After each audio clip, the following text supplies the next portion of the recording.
என்னப்பா 1000 கோடியை விட்டுட்டு வருது என்ன 50,000 கோடி சம்பாதிக்கிறதுக்கு வந்திருக்காரா அப்படின்ற விமர்சனம். அதான் சொல்றேன். இந்த விமர்சனம் யார் சொல்றது? பொதுவாக வரக்கூடிய பொதுவாக யார்?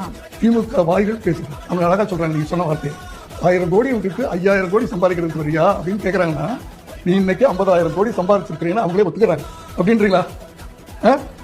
திமுக நீங்க சொல்றத பார்த்தா அவங்க அரசியலுக்கு வந்து ஓட்டாண்டியா இருந்தவங்க இன்னைக்கு 50,000 கோடி சொத்து சேர்த்துட்டாங்க.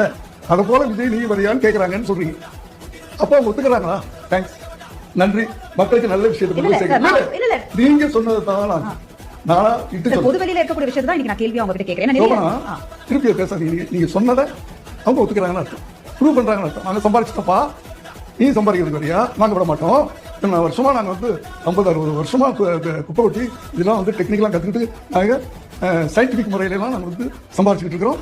நீ வந்து ஈஸியா சம்பாதிச்சுட்டு போலாம் பாக்குறியா? நாங்க விட்டுருவோம். இன்னைக்கு வந்து இது வந்து நீங்க அப்படியே உண்மையான ஜேர்னலிஸ்டா இருந்தால் கண்டிப்பா போடுறேன் அப்படியே ரிலேட்